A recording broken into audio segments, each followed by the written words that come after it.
Everyone dreams of becoming rich, and many ordinary people actually do become millionaires. And it's usually through the traditional means of working hard, saving, investing, or inheriting.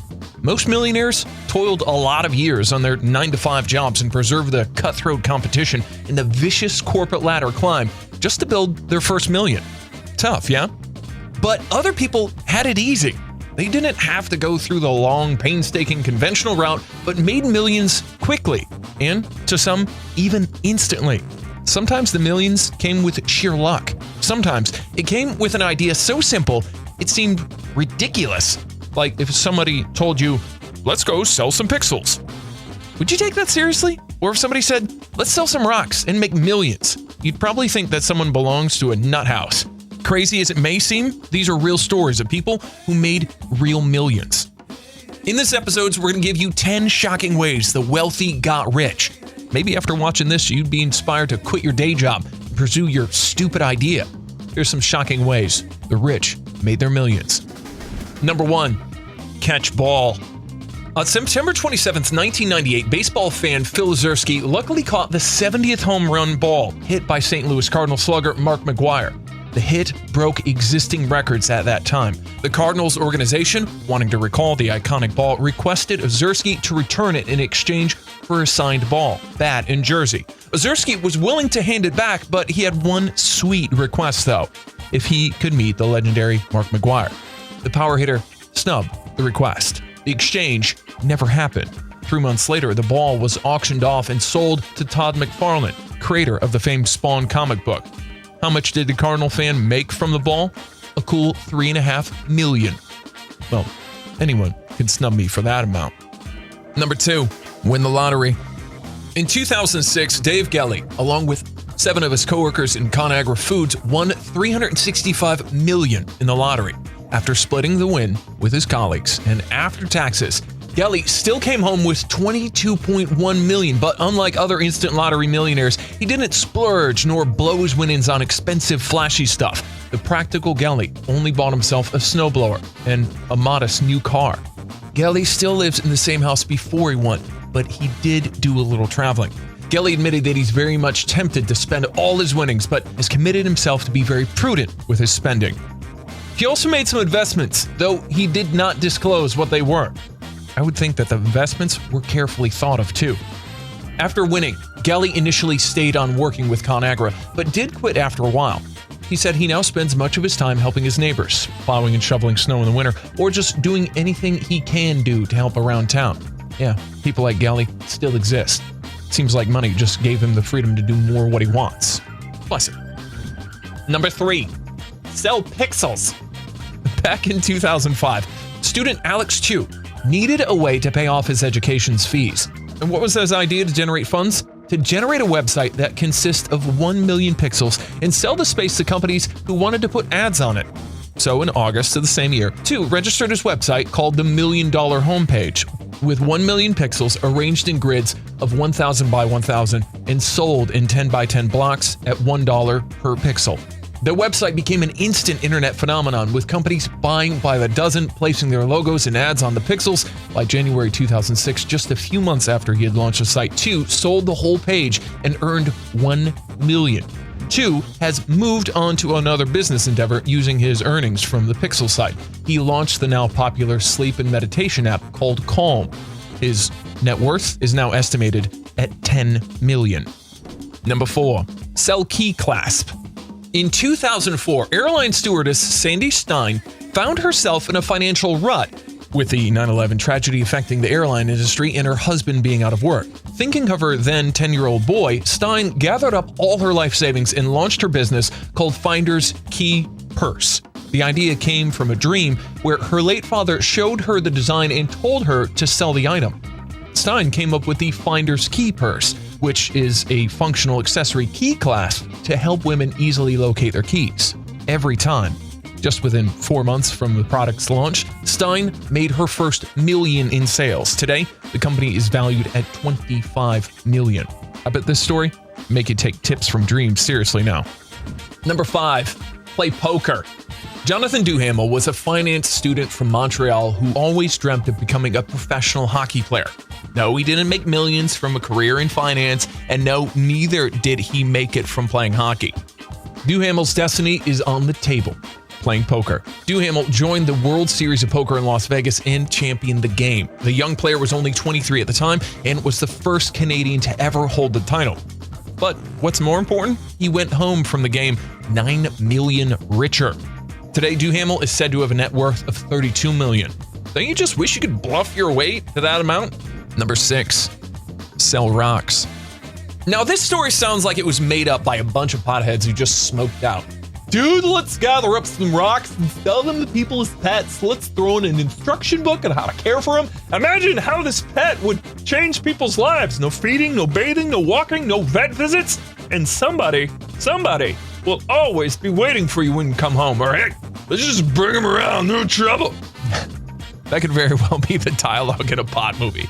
It's not, but that was definitely the concept behind former advertising executive Gary Dahl's business pitch. The idea came to him while sitting in a bar with his pals who were complaining about their pets. He suggested to the annoyed bunch that the perfect pet would be, correct, a rock.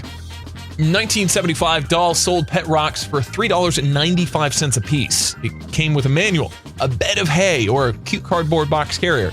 It became a fad for only a few months, but it lasted long enough to make him a multi-millionaire with roughly $3 a profit apiece. The business that was born out of a playful banter at a bar got him rockin' and rollin' in dough. 56 rockin' millions. Yeah, Dahl's rock rocks. Number 7, getting chummy with Picasso or some other significant artist. Retired French electrician Pierre, I'm going to say his name wrong, Le Guenec, announced that he had in his possession 271 undocumented works of one of the most significant artists of the 20th century, Pablo Picasso. Le Guenec, I was just saying his name correctly that time, I think, was employed by Picasso in the late 70s and installed the Spanish artist's burglar alarm system, told 2 versions of how he landed the art pieces. First, he said that the pieces were given to him as tokens of appreciation of the artist for his loyal service throughout the years. The second version was that Picasso's widow, Jacqueline Picasso, asked him to conceal the pieces after the artist's death in 1973. He kept more than a dozen garbage bags of art pieces for her, which she later collected, except for one bag, which he said the widow rewarded to him. "This one is for you," she said, claimed the electrician. Inside the box, he found drawings, sketches, crumpled paper. He kept the bag in his garage and forgot about it.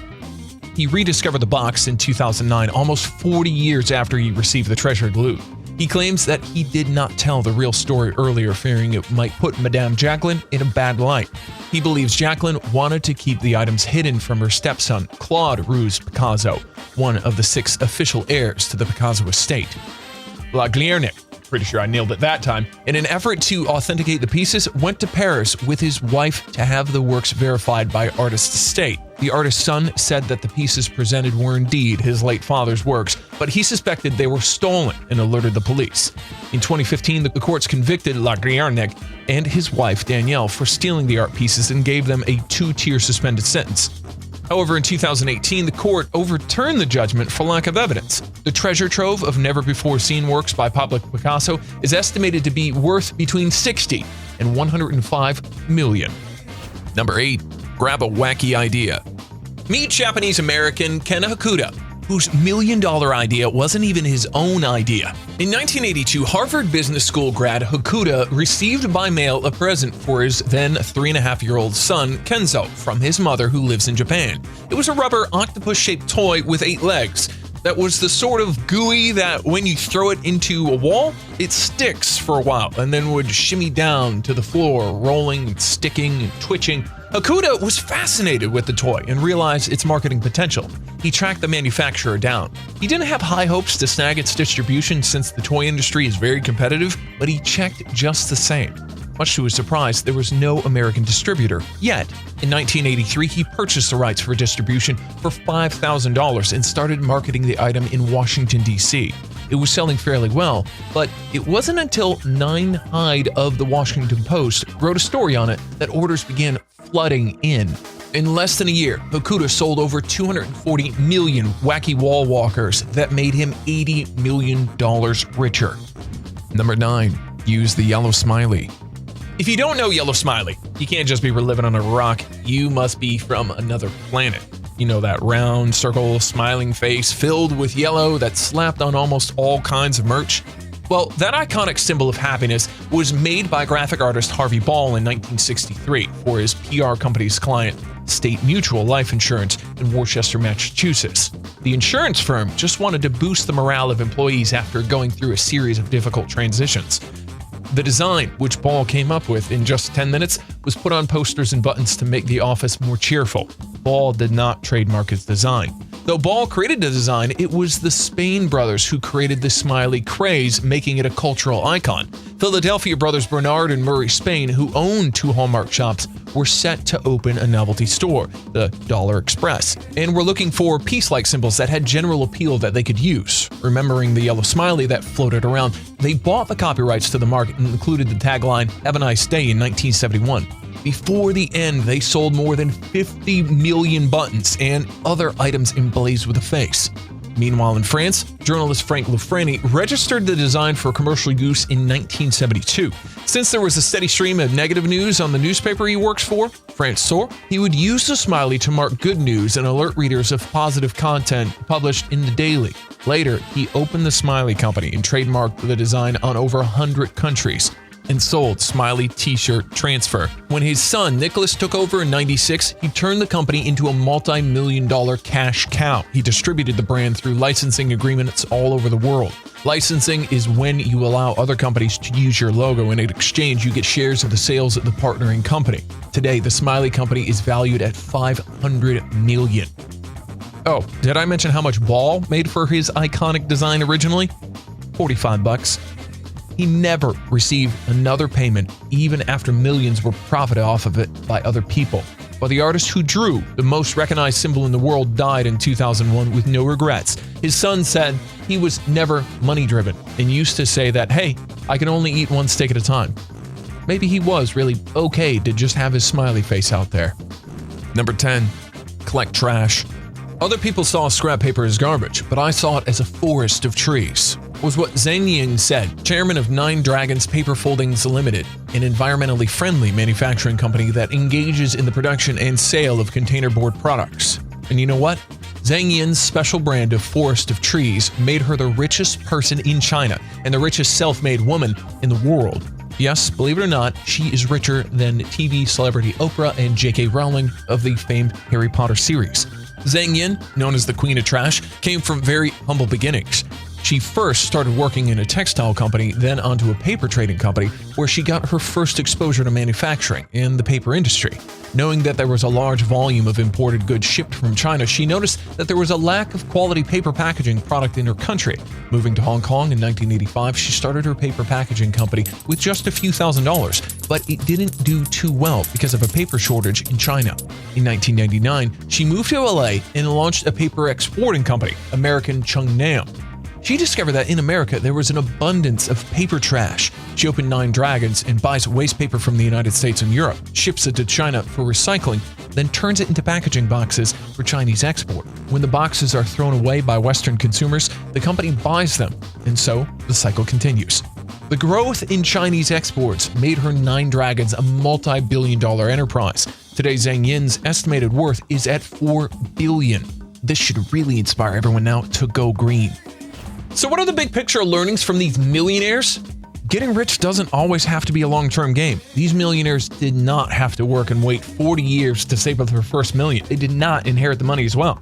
Though some got their millions through lady luck, majority got this list from an inspired idea, even if it seems incredibly absurd. There are no guaranteed strategies on how to reach that $1 million mark. Otherwise, we'd all be sipping mojitos in Maldives and driving Ferraris. Maybe what we need is open our eyes to what's really out there, open our minds for creative ideas to flow in, and tell that mind not to discriminate. All ideas welcome, even crazy ones. Who knows? We might hit a home run on the first bat, or well, maybe catch a $3.5 million ball off of McGuire. We hope you enjoyed this video. Drop us a like and share the video with your friends, please. And to have more of this type of content, press on that subscribe button. Thanks for watching. We'll see you tomorrow for a fresh video from Millionaire Perspective.